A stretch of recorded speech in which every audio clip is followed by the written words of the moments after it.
let's move on to our next speaker. His name is Carlos Millones. He's Peruvian, and he is member of Lima Toastmasters Club. He is an executive education advisor, entrepreneur in the education sector. He's an advanced Toastmaster Silver, and he's working on his DTM. Many don't know what is DTM, Distinguished Toastmaster. He's a past president of Toastmaster Lima and a sponsor and mentor of another club, Structures in Lima. So with that, I give you Carlos Millones, and in the role of soft skills in modern education, the experience with UCA. Floor is yours, Carlos. Thank you very much. It's quite an honor to be here. And tonight, among so many other things that humans work for or live for, we're going to work on what is your best investment ever. Think about that. And probably you can tell me what is your best investment ever. So think about that. Where are you going to have your money? Where do you think it fits the best? What is an investment and how you can work on it? Is it a car? Is it a house? A big company? That might be if you ever think as a single person, and that might be respected because you are building your background. You are building your floor for the future. So what this has to do with Toastmasters? Well, because as many of you, the ones that are not single and you do have a happy family and you have ideas of the future, I think that you might not question the fact that the best investment ever for you and for your family, not to say the future, is your children's education. And if we go forward and beyond, that is the single ever investment that will ever pay off. And we're not just talking about families now. We're going into a broader concept of what a country is and how society can profit from this great investment. And more than ever, hey, between you and I, Latin America needs to keep growing. And the only sure way to do so is by investing in our education. But I don't want you to get me wrong. Education might mean so many things to you and so many things to us. I want to share with you the facts. There's some things that might be relevant for all of you who have some children and might live with this issue today. And it is how many students drop out of college. These are the numbers. And they are not in red because I want to mention the color of the Peruvian flag. It's not because of that. It's because I just want to call the attention that 33% of students drop out of college. And most of students take more than the regular years. They take 6 years to graduate, 57%. Let's not even mention if they ever finish their careers or they change them. And is it only an issue with the students, with my child, with my daughter? It's only them, the ones that have to face the reality of, feeling that they do not fit into this society. I think that there is something we need to work on. And this is the impact on every one of us. Why? Because absolutely nothing really matters more or the most than for parents that the education of their children and how they are taking the time and how they are living their own lives and how it's going to be the impact in every one of us, meaning in society. So I'm speaking on the context of a global education. And of course, we cannot speak about global education only under the paradigms of, academics. Today, Toastmasters is sharing with us its philosophy. And one of those is we need to share with others the benefits we have obtained for our own selves. And that is precisely a very important aspect of education today, because the lack of communication, of effective communication at home, provokes all these bad results and sometimes difficult consequences. When students drop out of college every year, and 57% of students who are enrolled take more than 6 years to graduate, this is provoking something else, dear friends.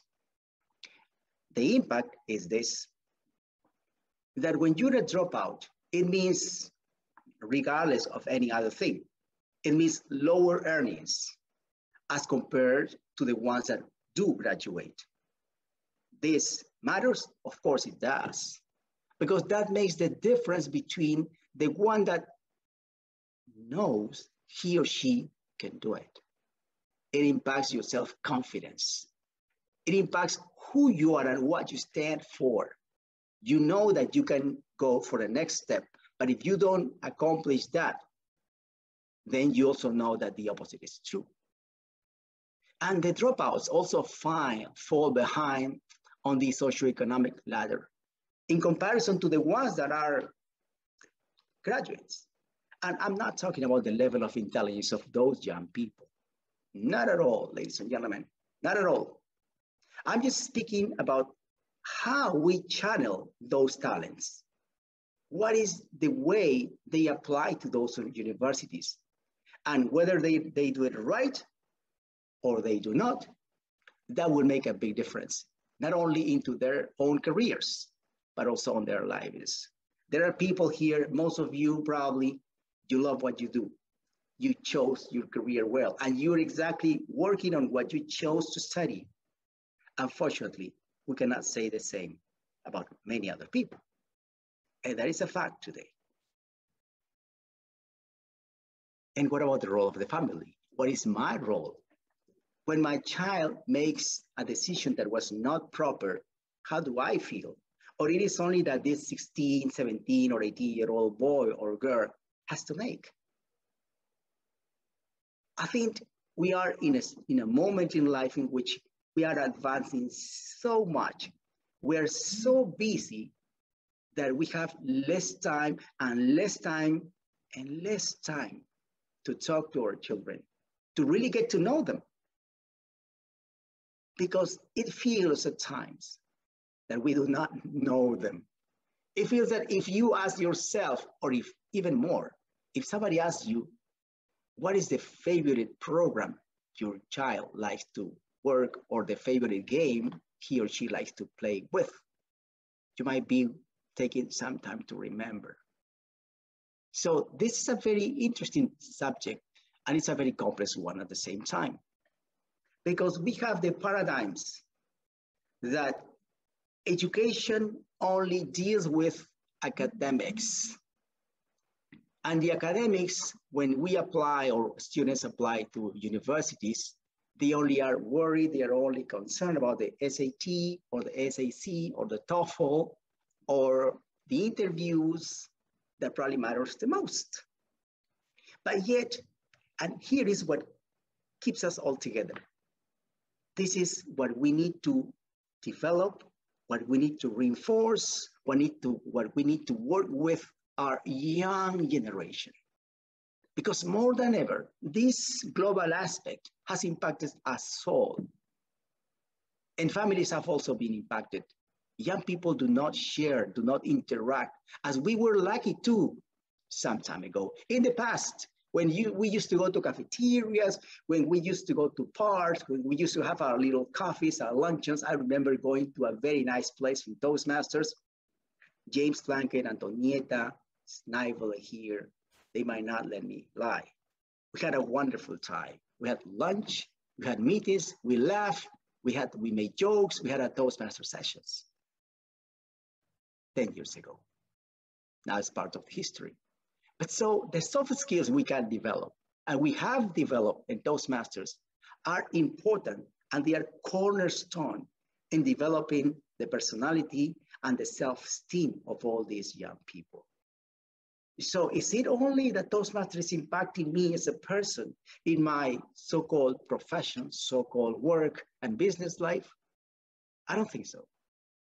Unless Toastmaster impacts you at home in your day-to-day relationship with your friends, with your relatives, with your wife, your spouse, and most importantly today, because this is the subject for on your children, we are far from using this. Extracurricular activities, community service, arts, music, sports. Hey, universities are making decisions when they have wonderful students in academics. Now, the difference is if Carlos is very academic, he has a very high grading, but Ricardo has the same level, but also he plays instruments, or he is a very good sportsman, or he does martial arts, then his possibilities to go and get scholarship, the grant, the job, the vacancy, the university, amount or accrue for more. That's a true thing. So it's not just that Carlos has to be very academic. It's also that we need to develop and instill in these young people the value of Toastmasters, how to communicate properly, how to speak better, how to use leadership. And leadership, and this is for the record, is not only contained in our pathways, which are wonderful guides, but it's also how we manage these kind of situations. This seminar, this conference, this gathering today is an example of leadership. How to make things done, how to do things, how to work towards a purpose, towards a project. This is what's important. So in this context, this organization is helping young people to do this. First, identify universities so that children can feel that they can be well accepted, that they are taken into account, that they are being heard. That it's not that they just have to go and take a test and then apply for a university and pray to be accepted. They also translate their personal attributes. So they try to find what's good in the person and what should be exploited, and how they can really make their best out of their own work, how they can better, in a way, market themselves when they apply to any university. And of course, the admissions essays are important, but what an essay is, it's also a kind of presentation.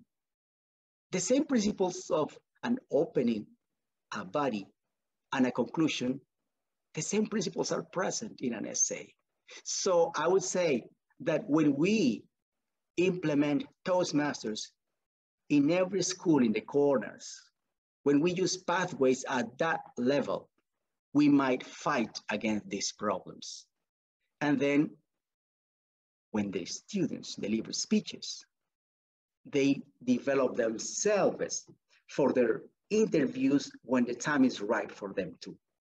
So I do ask you that Toastmasters, ladies and gentlemen, Toastmasters is not just to deliver speeches and facing audiences. There is a value far beyond what we can ever imagine. But we're not going to see it only in our clubs. I think we need to go beyond. We need to understand that this is a privilege, that today we are honored to share ideas. We're honored to know that this is not only good for my country, this is good for Latin America, and I think it's also good for the world. This organization I met, I know, and I've been in some cases very linked to, has been helping people. And I guess that throughout helping people, there must be a great reward. Thank you. Now, I'd like to answer any other question you may have regarding Toastmasters or what I'm working. So I'd like to listen to your questions, and please feel free to ask.